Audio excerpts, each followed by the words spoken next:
स्वागत है आप सभी का। हेलो एवरीवन, स्वागत है आप सभी का passion of history YouTube channel में। हमने हमारे मध्यकालीन भारत की सीरीज कल शुरू की थी। उसमें हमने जो अरबी और तुर्की आक्रमण का पार्ट 1 कर लिया था, जिसमें हमने मोहम्मद बिन कासिम, मोहम्मद गजनवी के आक्रमणों के बारे में अध्ययन किया। तो आज हम जो है मोहम्मद गोरी के बारे में पढ़ने वाले हैं। चलिए देखिए। अफ़गानिस्तान में गजनी वंश के पतन के बाद की गजनी में जो महमूद गजनवी था, उसके पतन के बाद गोरी कबीले ने शक्ति प्राप्त करना शुरू कर दिया। गोर में जो वंश था उसे संशबानी वंश कहा गया। मोहम्मद गोरी इसी कबीले का था। तो मोहम्मद गोरी का जो वंश था उसका क्या नाम था? संशबानी वंश। कबीला कौन सा था? गोर। महमूद गजनवी के विपरीत मोहम्मद गोरी के भारत पर आक्रमण का उद्देश्य भारत में मुस्लिम राज्य की स्थापना करना था। कि गोरी के आक्रमण का उद्देश्य तो मुस्लिम राज्य की स्थापना करना था, जबकि कल हमने महमूद गजनवी को पढ़ा, उसके आक्रमणों का उद्देश्य क्या था? भारत को लूटना, भारत से धन संपत्ति प्राप्त करके गजनी में जाकर एक विशाल साम्राज्य की स्थापना करना। मोहम्मद गोरी ने भारत पर प्रथम आक्रमण कब किया? 1175 ईस्वी में। कहाँ पर? मुल्तान पर किया।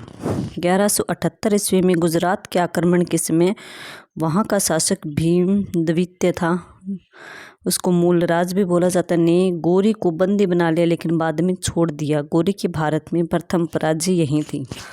सबसे इम्पोर्टेंट फैक्ट है, पहला तो मोहम्मद गोरी ने भारत पर आक्रमण कब किया? 1175 में मुल्तान पर। फिर कि गुजरात पर मोहम्मद गोरी ने कब आक्रमण किया? 1178 में, जहाँ पर उसका गुजरात के शासक भीम द्वितीय से युद्ध हुआ और इस युद्ध में जो है मोहम्मद गोरी हार गया। तो ये पूछा जाता है कि मोहम्मद गोरी भारत में किस राजा से हारा था? तो भीम द्वितीय से। ये गोरी की भारत में पहली हार थी। जो इस समय जब ये युद्ध हो रहा था 1178 में, इस दौरान दिल्ली पर चौहान वंश के पृथ्वीराज चौहान तृतीय का शासन था, जो कि एक महान राजा था। आगे देखिए। मोहम्मद गोरी और पृथ्वीराज चौहान के बीच दो लड़ाइयाँ हुई। पहली तराइन का प्रथम युद्ध 1191 में, और जिसमें गोरी हार गया था। गोरी 2 बार भारत में हारा।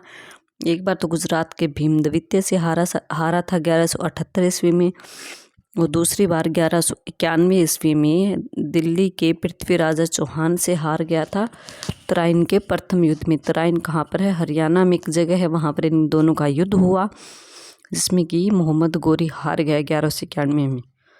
उससे नेक्स्ट ईयर इनका दूसरा युद्ध होता है, तराइन का द्वितीय युद्ध, जिसमें कि पृथ्वीराज चौहान हार गया और मोहम्मद गोरी जो है जीत गया। तराइन के द्वितीय युद्ध के बाद गोरी ने दिल्ली और अजमेर पर नियंत्रण स्थापित कर भारत में मुस्लिम साम्राज्य की नींव डाल दी। मोस्ट इम्पोर्टेंट फैक्ट है यहाँ पर कि किस युद्ध के बाद गोरी ने भारत में मुस्लिम साम्राज्य की नींव रखी? तो तराइन के द्वितीय युद्ध के बाद 1192 के बाद दिल्ली और अजमेर पर नियंत्रण किया पहले तो, और फिर मुस्लिम साम्राज्य की स्थापना की। और जो है मुस्लिम साम्राज्य का वास्तविक संस्थापक भारत में किसको माना जाता है? मोहम्मद गोरी को ही माना जाता है। आगे देखिए कि कन्नौज विजय के बाद मोहम्मद गोरी के सिक्कों पर देवी लक्ष्मी की आकृति बनी है, और दूसरी ओर कलमा अरबी खुदा हुआ था, जिस पर देवनागरी लिपि में मोहम्मद बिन श्याम अंकित था। मोहम्मद गोरी ने 56 ग्रेन का दिल्ली कला नामक सिक्का भी चलाया। कि मोहम्मद गोरी ने 1194 ईस्वी में जो है कन्नौज को जीता, और जीतने के बाद गोरी ने सिक्कों पर जो है एक साइड तो देवी लक्ष्मी है, उनकी फ़ोटो स्थापित करवाई, और दूसरी ओर जो है कलमा खुदा हुआ था अरबी भाषा में, जो मुस्लिम जो होता है धर्म, उसके बारे में खुदा हुआ था लाइनी, जिस पर देवनागरी लिपि में कलमा में जो है मोहम्मद बिन शाम अंकित था। मतलब कि मोहम्मद गोरी को मोहम्मद बिन शाम के नाम से भी जाना जाता था। मोहम्मद गोरी ने दिल्ली में 56 ग्रेन का दिल्ली कला नामक एक सिक्का चलवाया।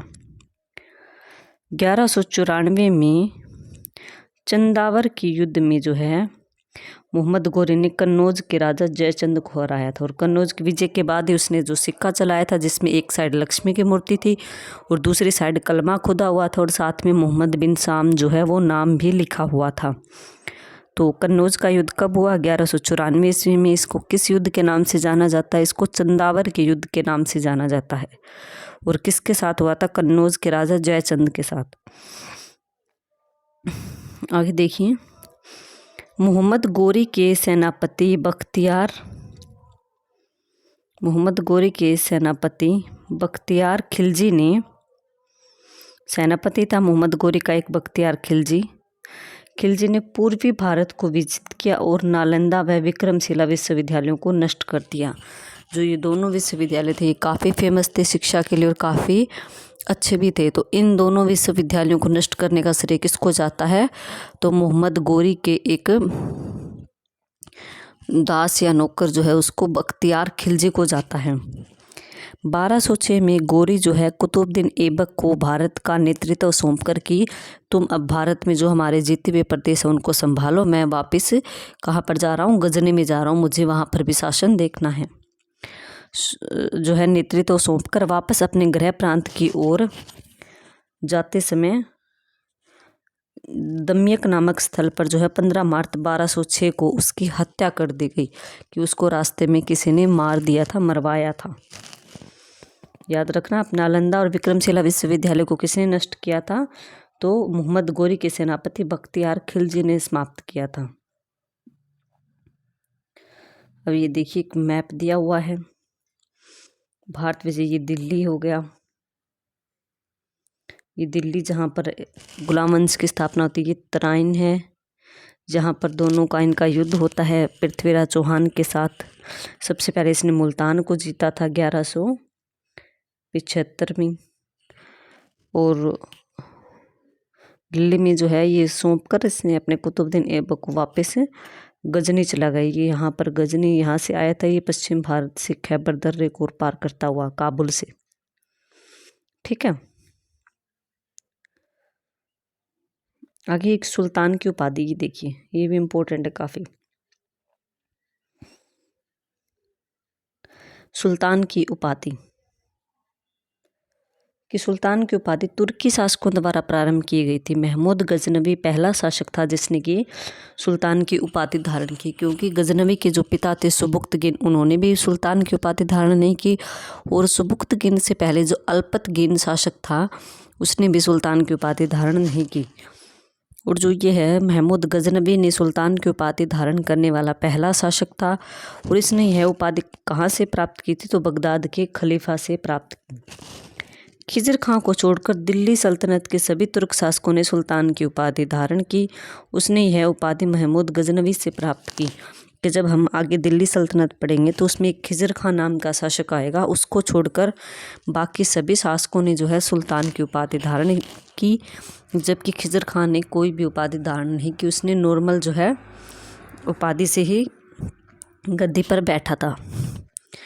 बाबर अपनी पैतृक उपाधि मिर्ज़ा का त्याग करके सर्वप्रथम सुल्तान की परंपरा को तोड़कर अपने को बादशाह घोषित करता है। कि देखिए, जब दिल्ली सल्तनत का पतन हो जाता है, बाबर इब्राहिम लोदी को मार देता है, तो जब बाबर गद्दी पर बैठा था तो उसमें जो बाबर ने है ना अपनी मिर्ज़ा की उपाधि थी बाबर की, उसको त्याग दिया और जो सुल्तान की उपाधि जो ये दिल्ली सल्तनत के शासकों ने चला रखी थी इसको भी छोड़ दिया और उसने बादशाह अपने आप को घोषित किया कि मैं बादशाह हूँ।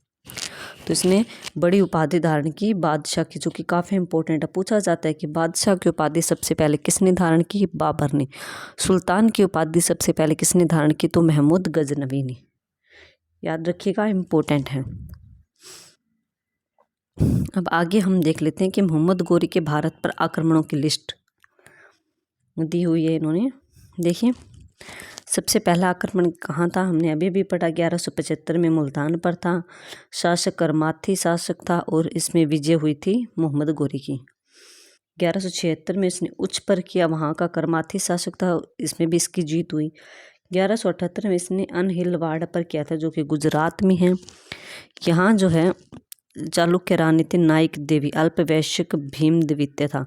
जो यहाँ का राजा भीमद्वितीय था ये छोटा था और इसकी जो है संरक्षक बनकर नायिका देवी यहाँ पर शासन कर रही थी। इसमें जो है हार गया था ये मोहम्मद गोरी। फिर इसने 1169 ईस्वी में पेशावर पर आक्रमण किया। मलिक खुसरो यहाँ का शासक था जिसको कि गजनवी छोड़ के गया था। इस पे भी विजय हुई।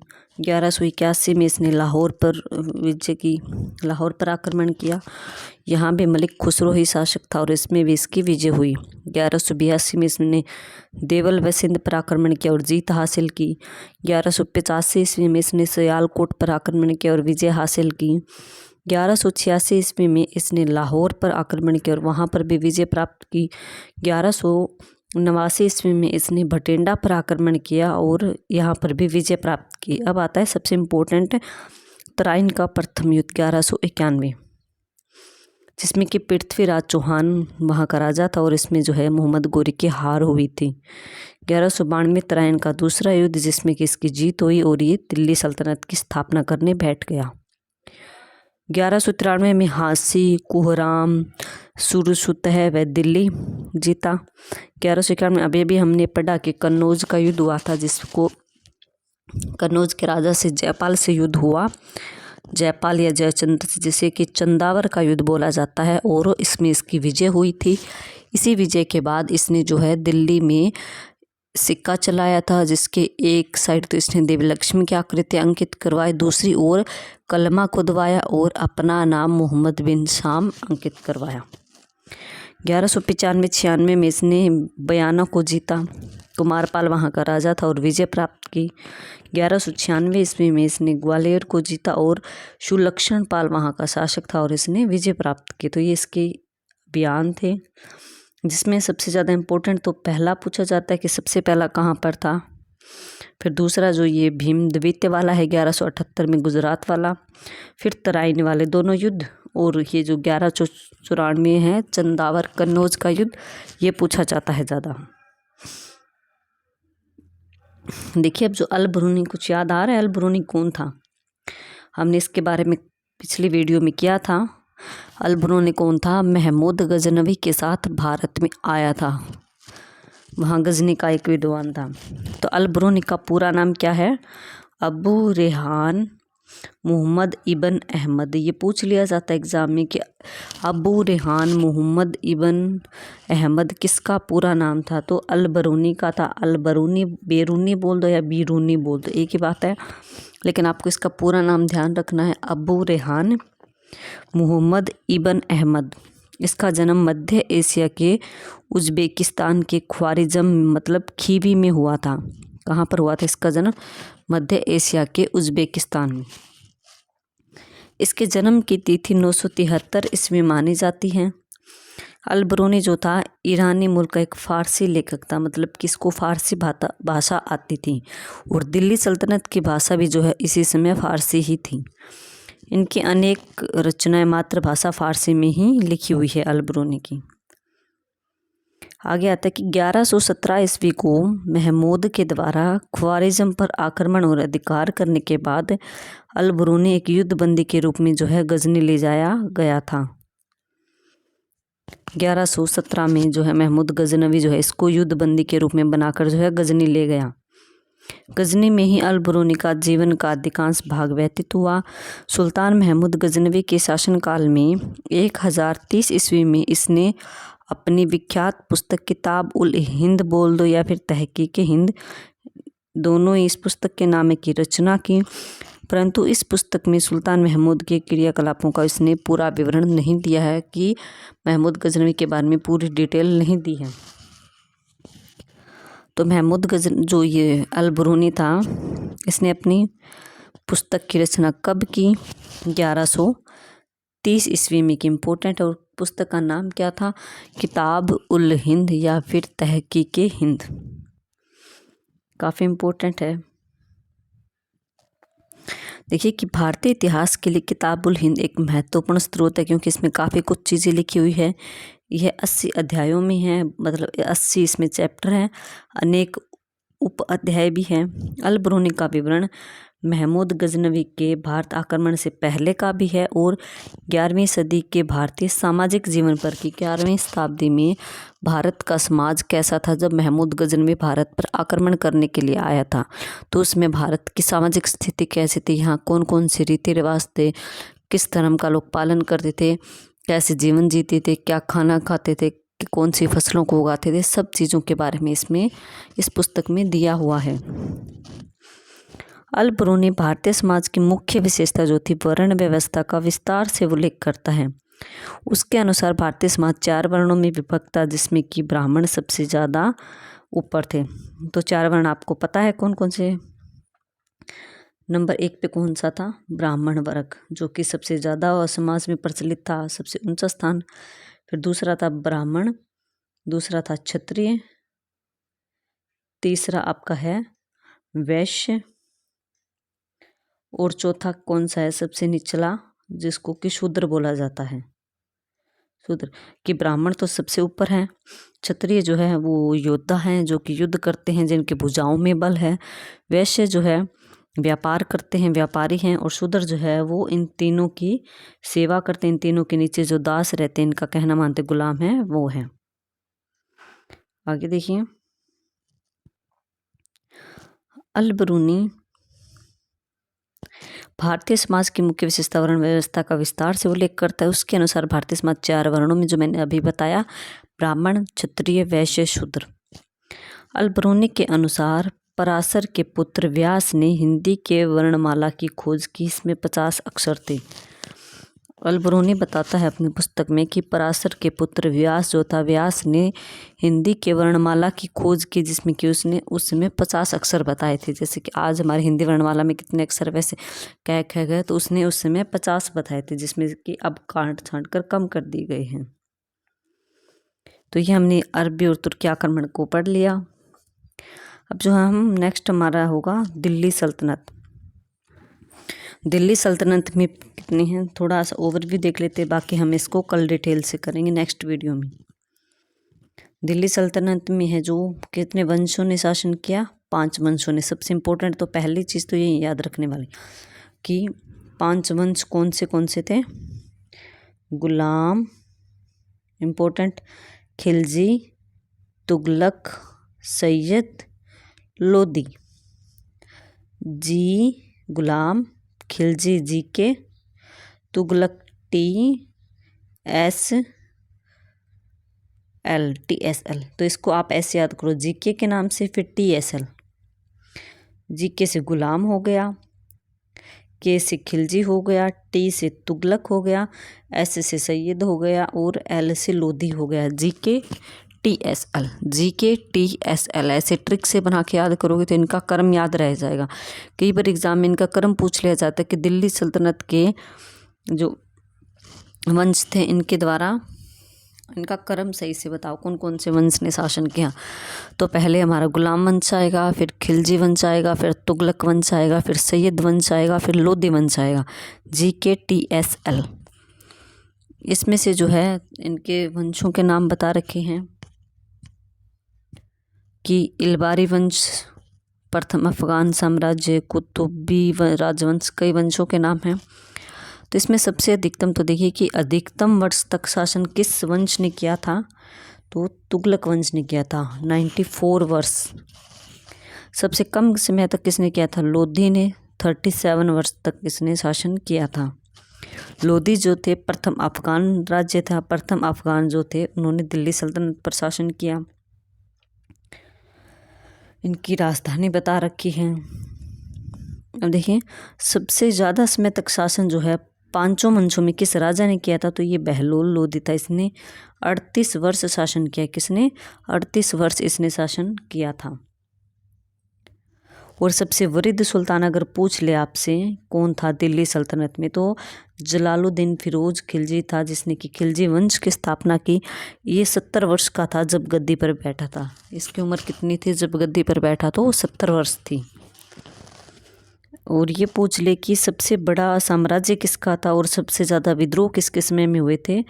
तो वो तुगलक वंश के मोहम्मद बिन तुगलक किस टाइम पीरियड में हुए थे कि सबसे ज़्यादा विद्रोह होते हैं और इसका सबसे बड़ा साम्राज्य था। इस साम्राज्य को ये संभाल नहीं पाया तो जगह जगह पर अनेक प्रांतों ने जो है विद्रोह करने शुरू कर दिए। ठीक है, बाकी हम इनको डिटेल से तो आगे पढ़ेंगे ही। सच्चा मुस्लिम शासक फिरोज शाह तुगलक को बोला जाता है।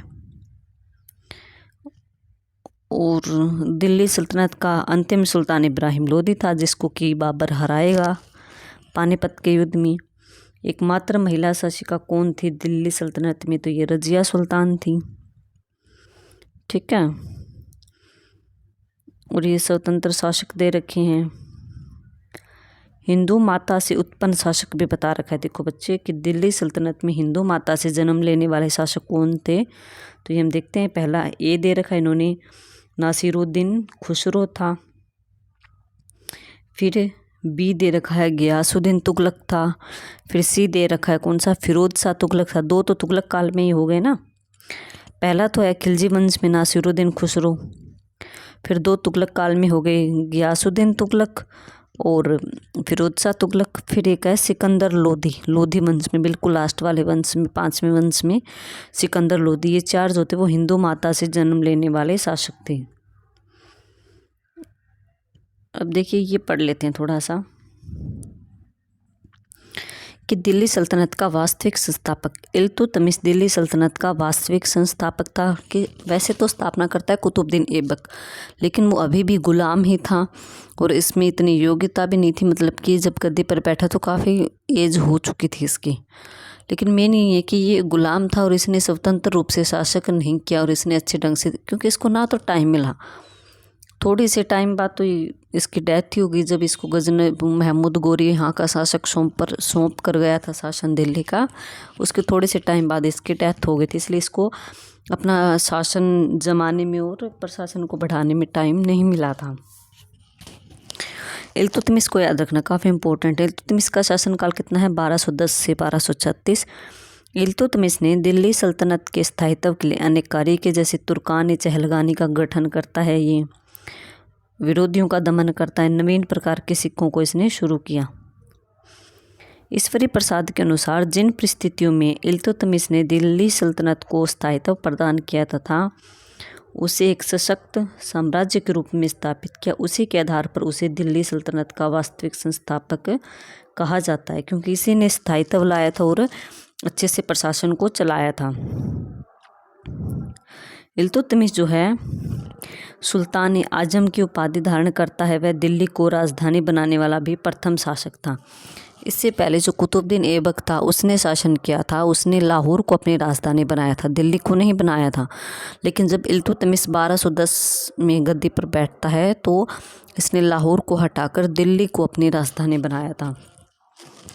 इससे पहले राजधानी कौन सी थी? लाहौर। हो गया ना हमारा ये एक थोड़ा सा ओवरव्यू हमने देख लिया। दिल्ली सल्तनत में बलबनी वंश आएगा, शमसी वंश आएगा, कुतुबी राजवंश, गुलाम वंश में तो 3 वंशों ने शासन किया था, अलग अलग वंश के राजा गद्दी पर बैठे थे।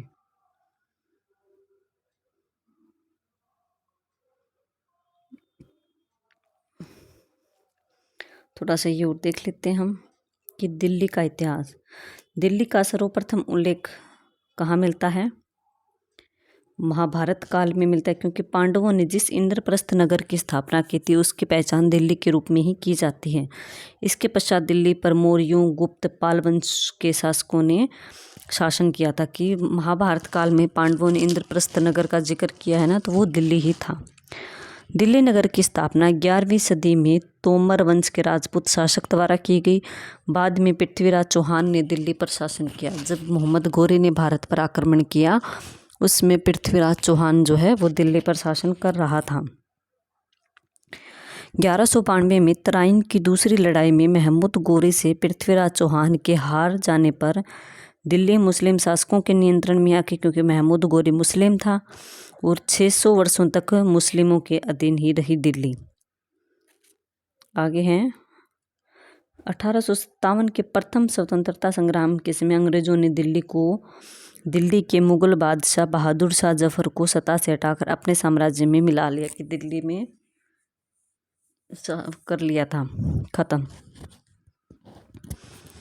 आगे देखिए कि 1911 ईस्वी में ब्रिटिश साम्राज्य की राजधानी कोलकाता से हटाकर दिल्ली लाई गई तथा स्वतंत्रता प्राप्ति के बाद इसे ही भारत संघ की राजधानी बनाया गया। 1 नवंबर 1956 को दिल्ली को केंद्र शासित क्षेत्र घोषित किया गया। आज़ादी तो 1947 में मिली, उसके बाद 11 साल बाद जो है दिल्ली को केंद्र शासित क्षेत्र घोषित किया गया। दिसंबर 1991 ईस्वी में संसद ने 69वां संविधान संशोधन करके दिल्ली को राष्ट्रीय राजधानी घोषित कर दिया। राष्ट्रीय राजधानी इसको 1991 में बनाया गया और केंद्र शासित क्षेत्र जो इसको 1956 में बनाया गया। ये दिल्ली सल्तनत के शहर दे रखे हैं कि 1276 ईस्वी के पालम बावली अभिलेख से दिल्ली का नाम योगिनीपुर मिलता है।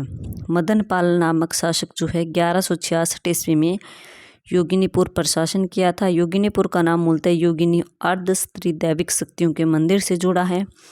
इसकी स्मृति मेहरौली के निकट जोग माया मंदिर के पास सुरक्षित है। तो ये वहाँ के शहर दे रखे हैं। लाल किला हो गया, जामा मस्जिद, फिरोजाबाद, फिरोजशाह कोटला, पुरानागढ़, दिल्ली में ये सारे, हौज खास, कुतुब मीनार, मेहरौली, हौज सुल्तानी, लाल कोट, अलाई दरवाज़ा, पर्थ वैज्ञानिक गुम्बद, तुगलकाबाद, ये सभी के सभी जो है दिल्ली में समाये हुए हैं। इनके अलग अलग नाम दे रखे जगहों के। दिल्ली का ऐतिहासिक विवरण। 800 ईसा पूर्व इंद्रप्रस्थ नाम था। यहाँ का शासक युधिष्ठिर था, पांडवों का भाई। कहाँ पर था? पुराना किला वह प्रगति मैदान में। आज का जो दिल्ली का प्रगति मैदान है वहाँ पर युधिष्ठिर शासन करता था। 100 ईसा पूर्व में दिल्ली का राजा दिल्लू यहाँ पर शासन था। कहाँ पर शासन करता था? मेहरौली में। लालकोट अनंगपाल तोमर यहाँ का शासन था। यह आप पढ़ लेना, इतना इम्पोर्टेंट नहीं है, नहीं पूछा जाता इतना। देश की राजधानी जो है पहले कोलकाता थी।